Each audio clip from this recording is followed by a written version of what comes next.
בן משה. היא 10 שנים כבר עוסקת בעולמות המיתוג, ברנדינג, בניית אתרים, עיצוב גרפי, אבל היא עושה את זה בצורה מופלאה, קודם כל בצורה מופלאה שזה נכון לאנשים, ודבר שני זה נכון לקידום אתרים ולגוגל. אבל יותר מזה, היא מומחית לביטחון עצמי, ובניית ביטחון עצמי. וההרצאה שהולכת לתת לנו היום זה איך בעצם למתג ולבדל את עצמכם בעזרת שינוי הביטחון העצמי שלכם. אז קבלו אותה.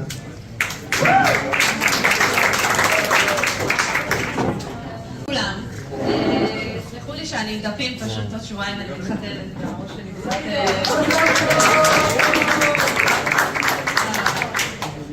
טוב, אז אני רוצה להתחיל קודם כל כשאנחנו בונים את העסק שלנו, דבר ראשון שאנחנו עושים זה אסטרטגיה. אנחנו יושבים עם אסטרטג, בונים את הבידול שלנו, עושים מסרים, את כל מה שאנחנו רוצים לדעת, פשוט איך להתחיל לפנות ללקוחות. אבל בסופו של דבר, אם נבין, הבידול שלנו הוא לא נמצא בגורמים חיצוניים, הוא נמצא נטו בעצמנו. ואם נבין את זה שלכל אחד יש מאיתנו, כמו שמקודם, אני לא זוכרת מי זה אמר, שלכל אחד יש פרצוף שונה, אז לכל אחד יש גם תכונות אופי שונות. לכל אחד מישהו מיוחד משל עצמו. ואני נגיד היום יש לי בידול שאני בונה אתרים מותאמים לקידום אורגני, ויכול להיות שיש עוד 100 חברות שעושות את זה. מה אני שונה מאותה חברה שעושה את הבידול הזה?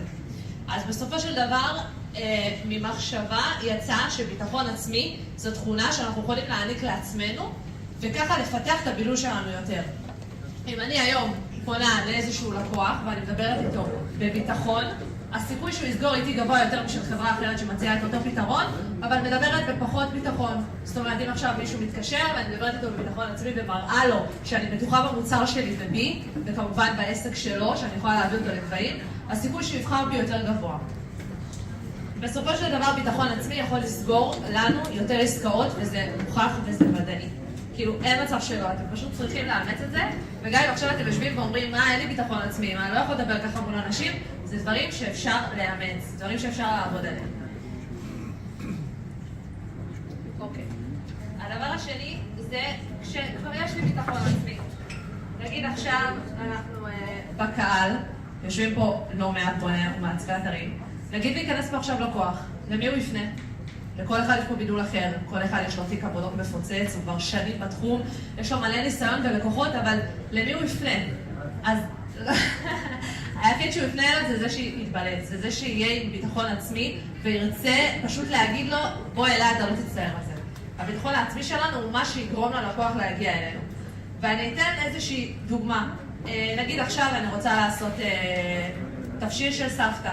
מתקשרת, אני אומרת לה, סבתא תביאי את המתכון לתבשיל, מה את שמה? מה היא תגיד? תשימי את הבגדים לפי העין. היא לא תגיד לי, תשימי כפית מלח, כפית פלפל, היא תגיד לי, תשימי את זה לפי העין. וזה בדיוק הנוסחה של הביטחון העצמי. ברגע שהלקוח מתקשר אלינו, אנחנו צריכים להבין מי עומד מולנו, ולפי זה לשים את המינון של הביטחון העצמי. נגיד עכשיו מתקשר אליי לקוח, והוא כולו יודע מה הוא רוצה, ובטוח, ודופק לי שהוא רוצה דף נחיתה, ובטוח הוא רוצה משהו מסוים. אני פה זה ההזדמנות שלי להיות בשקט ולהקשיב לו ולהבין את הצרכים שלו. במידה ומתקשר לקוח שהוא מאוסס ולא יודע מה הוא רוצה, ורוצה רק להקשיב לי, זה בדיוק ההזדמנות שלי לפרוס את כל הכלים שאני מכירה ולהראות לו שהוא הגיע למישהי שתדע להעניק לו בדיוק את מה שהוא צריך. ובסופו של דבר, הביטחון הזה שאנחנו נשדר ללקוח, זה הרוגע שהוא יבין למה כדאי לו לפנות אלינו. אני בטוחה שיש פה מעצבים שחושבים שהם לא מעצבים כאלה טובים, ויש עוד מלא אנשים שהם מעצבים יותר טובים מהם. אבל כשהם יושבים מול הלקוח, הם יכולים להראות לו שהם מעצבים כל כך טובים, בלי בכלל להראות את התיק עבודות. רק בדיבור, רק בהגשה, רק בנוכחות שלכם מולם. לשבת בביטחון ולהגיד לו, תקשיב, יש לי כבר שורה של לקוחות. אפילו שאין לכם, יש לכם רק לקוח אחד. אבל לא להראות לו שאתם מעששים, לא להראות לו שאתם לא יודעים בכלל לעבוד, או שאין לכם לקוחות, או לא משנה מה. בחיים לא להראות את זה ללקוח. תמיד לתת לו את התחושה שאתם יודעים מה אתם יכולים לעשות.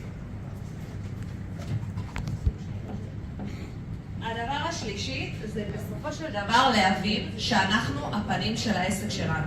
אנחנו יכולים לקחת סוכן מחירות, יכולים לקחת מחלקה של סוכני מחירות שימכרו לנו את המוצר, אבל אנחנו היחידים שיכולים למכור את המוצר שלנו. וברגע שנבין ונשנה את התפיסה, שאנחנו חייבים להיות קודם כל בביטחון על עצמנו, להבין שאנחנו מעצבים תותחים, ואנחנו בונים אתרים, ומעצבים גרפים, וממתגים, זה לא משנה מה, קודם כל להאמין בעצמנו. דבר שני זה במוצר שלנו. לא יכול להיות שלקוח יתקשר ואנחנו לא נדע להציג לו את המוצר ומה המוצר יכול לעשות. ודבר שלישי זה גם להאמין בלקוח. יש הרבה פעמים שלקוח מתקשר ואנחנו לא נותנים לו את ההרגשה שאנחנו מאמינים שהוא יכול להצליח בכלל. זה כל כך חשוב לתת ללקוח אפילו לפנטז מה הוא יכול להיות. איזה חברה הוא יכול להיות ואיזה עסק הוא יכול להקים, ובזכות האתר ובזכות המיתוג, פשוט לתת לו את הביטחון הזה. בשלב ראשוני, כשאנחנו נייצר את המציאות הזאת מול הלקוח, אנחנו נדמיין שאנחנו עם ביטחון, זה יגיע. גם אם עכשיו תשבו מול המראה ותגידו, אני עכשיו מול לקוח, אני רוצה לדמיין שיחת מכירה, פשוט לעשות את זה מול המראה, גם אם זה נשמע הכי מגוחך שיש, אבל זה באמת עובד, לנסות לעשות את הביטחון הזה מול המראה. עכשיו, במידה ואנחנו יושבים מול לקוח בזום, או בשיחה פרונטלית, יש מאוד משמעות לאיך אנחנו מדברים ואיך אנחנו מציגים את עצמנו. יש כמה דרכים לקבל ביטחון כזה קצת מול לקוח, וכתבתי לי פה את הדגשים. הדבר הראשון, זה שאנחנו עומדים מול לקוח, זה בסופו של דבר להתלבש בצורה מכובדת. זה לשים בגד שייצג אותנו, לא איזה לזרוק על עצמנו איזה טישרט ולהגיד יאללה שיתפוס אותי איך שהוא חושב, אלא באמת להתלבש בצורה מכובדת. הדבר השני זה באמת להסתכל איך אנחנו נראים, אנחנו משדרים נעימות כלשהי, לשים חיוך כי זה תמיד מסדר את הכל, לדבר בקול רם ולא בקול נמוך, להשאיר את הגב, את הכתפיים, להסתכל על לקוח בעיניים ולהקפיד לא לדבר יותר מדי עם תנועות ידיים, ולשדר ללקוח שהוא הגיע בסופו של דבר למקום הנכון. כמה זה כיף שאתה משרה רוגע על הלקוח, ולא משנה מה תמכור לו, מה תגיד לו, הוא פשוט תרצה אותך. כי מחקרים מראים שאנשים עם ביטחון עצמי, אנשים רוצים להיות לידם. רוצים להיות כמוהם ושואפים להיות כמוהם, אז הם רוצים ללכת אחריהם. ולא משנה מה תציגו ללקוח, אם תראו לו שהוא הגיע למקום נכון, הוא ירצה אתכם. ובסופו של דבר באמת אנחנו הסוכני מכירות של הלקוח, של העסק שלנו. הדבר הרביעי שאני חושבת שהיום בשנת 2024 הוא הדבר הכי חשוב, זה איך אנחנו מציגים את עצמנו ברשתות החברתיות. היום אנחנו לא מעט נמצאים באינסטגרם, בפייסבוק, בטיקטוק, ולא חסר אפליקציות שעוד יקומו בהמשך. ואנחנו מחויבים בעצם לפתוח את המצלמה, לדבר ולהעלות סטורי ורילס ולא משנה מה, אבל בסופו של דבר זה לא רק לפתוח מצלמה ולדבר, זה להראות את הכריזמה שלנו דרך המצלמה. והרבה אנשים יש להם תפיסה שפותחים מצלמה, הם הופכים להיות שחקנים.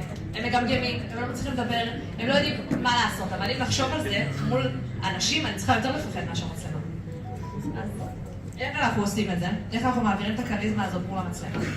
נגיד עכשיו, אני בעלת עסק, עובר על היום, מתקשר אליי לקוח ושואל אותי, תגידי, מתי אני יכול לבוא לקחת את האתר?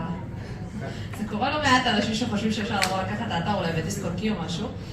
ואת הסיפור הזה שעבר עליי, אני רוצה בערב לבוא ולספר את זה לבן זוג או לחבר, ואני אספר את זה בכל כך אמוציות, ואספר לו מה קרה ויצחק והכל. וזה בדיוק מה שאנחנו צריכים לעשות למצלמה. אנחנו פותחים את הסטורי או את הרילס או לא משנה מה, ומספרים בהכי אותנטיות, כי זה מה שהמצלמה שלנו אוהבת.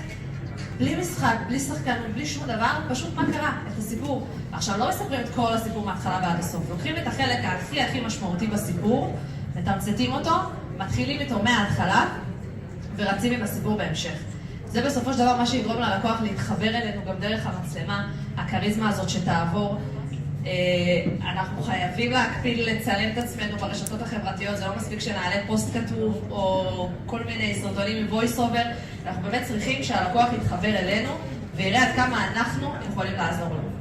אז בסופו של דבר אלו 4 הכלים שלי לביטחון עצמי שאני חושבת ייתנו לכם לבידול שלכם יותר ערך, וזהו, שיהיה המון בהצלחה.